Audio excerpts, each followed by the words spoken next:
நம்ம சேனல்லேருந்து தொடர்ந்தாப்பில் நீங்கள் வீடியோக்களை பார்க்க நினச்சிங்கன்னா இதுவரை நம்ம சேனலை சப்ஸ்கிரைப் பண்ணுங்கள் கீழே பெல் சிம்பிள் இருக்கும் அதையும் கிளிக் பண்ணுங்கள். வாங்க வீடியோக்குள்ளே போகலாம். ஒரு தாய் அப்போதுதான் ஒரு குழந்தையை பிரசவித்திருந்தாள். அந்த குழந்தையின் தந்தை ஒரு வாரத்திற்கு முன்னால் தான் இறந்து போனான். யமதர்மன் ஒரு யமதூதுவனை அனுப்பி அந்த அம்மாவுடைய உயிரை எடுத்துக்கொண்டு வந்துவிடு என்கிறான் அந்த யமதர்மன். இந்த யமதூதன் நினைக்கிறான், ஐயோ பாவம், அப்பாவும் இல்லை அம்மாவையும் நான் எடுத்துக்கொண்டு போய்விட்டால் இந்த குழந்தைக்கு யார் கதி என்று எடுக்காமல் திரும்பிவிட்டான். நீங்கள் எல்லாம் இந்த நிலையில்தான் இருக்கிறீர்கள். உங்களுக்கென்று ஒரு எண்ணங்களை வைத்திருக்கிறீர்கள், அளவுகளையும் வைத்திருக்கிறீர்கள்.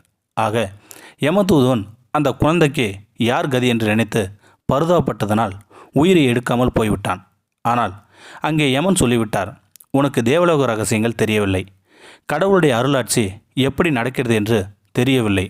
அது தெரிகிற வரைக்கும் பூமியில் போய் கிட என்று அவனை தூக்கி பூமியில் போட்டுவிட்டார் யமதர்மன். அவன் ஒரு பூங்காவில் முணங்கி கொண்டு கண்ணங்கரியல் என்று கிடக்கிறான். அப்போது அந்த வழியாக வருகிற ஒரு தையற்காரன், என்னடா இது, இங்கே முணுங்கல் சத்தம் கேட்கிறதே என்று அவனை பார்த்துவிட்டு இவனிடம் இருந்த துணியை அவனுக்கு போடுகிறான். மேலும் என்னுடன் வா என்கிறான் அந்த தையற்காரன். யமதூதன் ஒரு வார்த்தை பேசவில்லை. தையற்காரனுடன் அவன் வீட்டுக்கு சென்றான். திண்ணையில் யமதூதனும் அந்த தையற்காரனும் படுத்து கொண்டு இருக்கிறார்கள். அந்த தையற்காரனின் மனைவி தையற்காரனை மட்டும் வா வா வந்து கொட்டிக்க என்று கூப்பிடுகிறாள். அவன் விருந்தாளி வந்திருக்கிறானே என்று சொல்கிறான். அவள் கணவனை மட்டும் திட்டி விரட்டுகிறாள். யமதூதன் ஒன்றும் சொல்ல மாட்டான், போய்கொண்டே இருந்தான். ஒரு 10 நிமிடம் கழித்து இவள் சரி சரி வா என்று யமதூதனை மறுபடியும் கூப்பிடுகிறாள். அப்போது அவன் லேசாக சிரிப்பான். கண்ணங்கரையில் என்று இருந்த அவன் உடம்பு கொஞ்சம் பொன்னிறமாக மாறும். ஆனால் ஒன்றும் பேச மாட்டான். தையற்காரன் சொல்வான், எனக்கு இந்த காஜா போடுவதற்கு பட்டன் தைப்பதற்கும் எல்லாம் ஆள் இல்லை, தங்குவதற்கு இடமும் சாப்பாடும் போடுகிறேன், எங்கள் வீட்டில் இருந்து கொள் என்று சொல்கிறான். யமதூதன் டெய்லரிங் அசிஸ்டண்டாக ஆகிவிட்டான். ஒரு 10 வருடம் ஆகிறது. ஒரு குதிரை வண்டியில் ஒரு பணக்கார பெண்மணி, கை கொஞ்சம் முடமாக இருக்கிற குழந்தையும் அத்துடன் ஒரு நல்ல ஆரோக்கியமான குழந்தையும் என 2 பேரையும் கூட்டிக் கொண்டு வந்து தையற்காரனிடம், இந்த குழந்தைக்கு நல்ல தளர்வாக தைக்க வேண்டும், கை கொஞ்சம் சரியில்லாமல் இருக்கிறது என்று சொல்கிறாள்.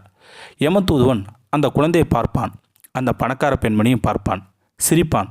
அவன் உடம்பு இன்னும் கொஞ்சம் பொன்னிறமாக மாறும். இன்னும் ஒரு 5 வருடம் ஆகிவிடுகிறது. ஒரு நாள் ஒரு பெரிய பணக்காரன் பென்ஸ் காரில் வருவான். வந்து, இந்தாங்க 10 மீட்டர் துணி இருக்கிறது, இதில் 20 வருஷம் தாக்கு பிடிக்கிற மாதிரி சூப்பராக சபாரி சூட்டு தையுங்கள் என்று சொல்லி கொடுத்து விட்டு போகிறான். அதற்குள் நம் யமதூதன் தேர்வாக தையற்காரன் ஆகிவிடுகிறான். முதல் நாள் போய்விட்டது, 2ஆம் நாளும் போய்விட்டது.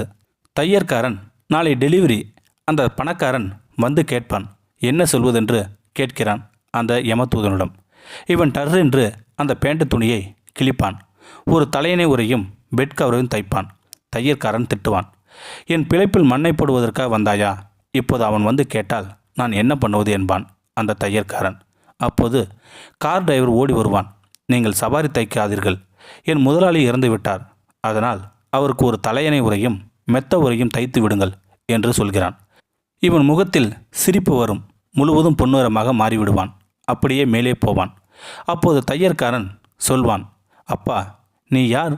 வாழ்க்கையில் இதுவரைக்கும் 3 முறைதான் சிரித்தாய். ஒவ்வொரு தடவையும் சிரிக்கிற போது உன் உடம்பு பொன்னிறமாக மாறியது. அதனால் அதற்கு விளக்கத்தை சொல்லிவிட்டு நீ போய் என்கிறான் தையற்காரன். அவன், நான் யமனுடைய தூதுவன். ஒரு தாய் இறந்து விட்டாள்.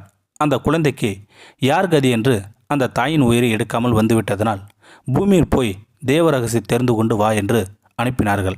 அதனால் தான் வந்தேன் என்றார் அந்த யமதூதுவன். என்ன தெரிந்து கொண்டாய் என்று இவன் கேட்கிறான். முதல் நாள் உன் மனைவி என்னை அடிக்க வந்தாள் அல்லவா? அப்போது அவள் முகத்தில் தரித்திர தேவி தெரிந்தது. 10வது நிமிடம் என்னை சாப்பிட வா என்று கூப்பிடும்போது அன்ன மகாலட்சுமி தெரிந்தார். அப்போது இந்த உலகத்தில் ஒருவன் பணக்காரனாக இருப்பதற்கும் ஏழையாக இருப்பதற்கும் அவனுடைய எண்ணங்கள் தான் காரணம் என்று தெரிந்து கொண்டேன் நான்.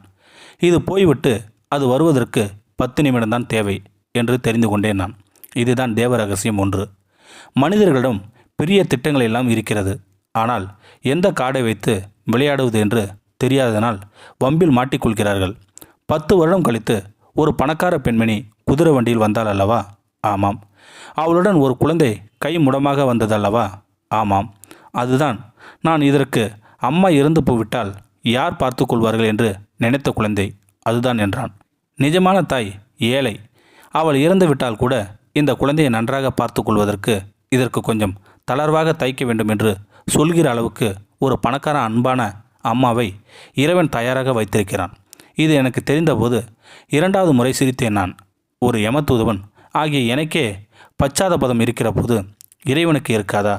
அவன் அதற்கு ஒரு மாற்று வழி வைத்து கொண்டுதான் அந்த உயிரை எடுப்பான். இது எனக்கு தெரிந்தபோது 2வது தேவ ரகசியம் புரிந்தது எனக்கு. கடவுள் எல்லாம் காரண காரியங்களோடு நடத்துகிறான்.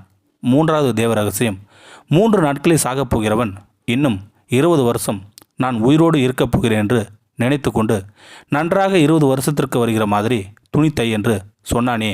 எனக்கு தெரியும் அவன் சாகப் போகிறான் என்று. அதனால்தான் நான் துணி தைக்கவே இல்லை. அவன் இறந்த அந்த நேரத்தில் துணியை கிழித்து தலையணை உரையும் மெத்த உரையும் தைத்தேன் நான். இந்த ஜனங்கள் இந்த உலகத்தில் ஏதோ 100 வருஷம் 200 வருஷம் பட்டா போட்டு கொண்டு இருப்பதாக நினைத்து கொண்டு குழம்பிக் கொண்டு இருக்கிறார்கள். சாவு எப்போது வேண்டுமானாலும் வரலாம். நேற்று இருந்தவன் இன்று இல்லை. அதுதான் இந்த கலியுகத்தின் யதார்த்தமான உண்மை. அதுவே தெரியாமல் ஒவ்வொருவனும் நான் மட்டும் ரொம்ப வருஷமாக இருப்பேன் என்று மற்றவர் தான் செத்து கொண்டு இருக்கிறான் என்றும் நினைக்கிறான் அல்லவா? அதுதான் 3வது ரகசியம். அதனால்தான் இந்த உலகத்தில் அவன் திறமையாக செயலற்ற முடியாமல் இன்னும் 20 வருஷம் கழித்து நடக்கப் போகிற குழந்தையுடைய கல்யாணத்திற்கு இன்றைக்கே காசு இல்லையே என்று வருத்தப்படுகிறான். இன்னும் 15 வருடம் கழித்து கல்லூரியில் படிக்கப் போகிற பையனுக்கு பணம் இல்லையே என்று வருத்தப்பட்டு கொண்டிருக்கிறான். அதனால்தான் உலகத்தில் நிம்மதி இல்லாமல் இருக்கிறது. பேசி கொண்டிருக்கும் போதே இப்போதே செத்துப்போவேன் என்று நினைத்தால் நீ சந்தோஷமாக இருப்பாயா?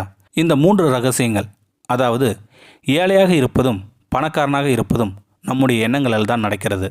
2வது எது நடந்ததோ அதற்கு கடவுள் ஒரு மாற்றி வழி வைத்திருப்பார். மனிதனின் மனநிலையில் உள்ள ஈகோவினாலும் அறியாமையினாலும் அவர்களால் அது புரிந்து கொள்ள முடிவதில்லை. 3வது, எந்த நேரத்திலும் சாவு வரலாம். இது தெரியாமல் மனிதர்கள் கொட்டம் அடித்து கொண்டே இருக்கிறார்கள்.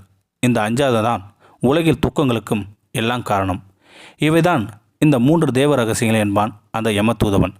எனவே நாமும் இந்த தேவ ரகசியங்களை புரிந்து கொண்டு வாழ பழகிவிட்டால் நம் உடலில் உயிர் இருக்கும் வரை நிம்மதியாக வாழலாம். இந்த வீடியோ உங்களுக்கு பிடிச்சிருந்தா கமெண்ட் பாக்ஸில் கமெண்ட் பண்ணுங்கள். கூட உங்கள் ஃப்ரெண்ட்ஸுக்கு ஷேர் பண்ணுங்கள். இதுவரை நம்ம சேனலை சப்ஸ்கிரைப் பண்ணுங்கள். சப்ஸ்கிரைப் பண்ணிங்க. கீழே பெல் சிம்பல் இருக்கும், அதையும் கிளிக் பண்ணுங்கள். தேங்க்யூ ஃபார் வாட்சிங்.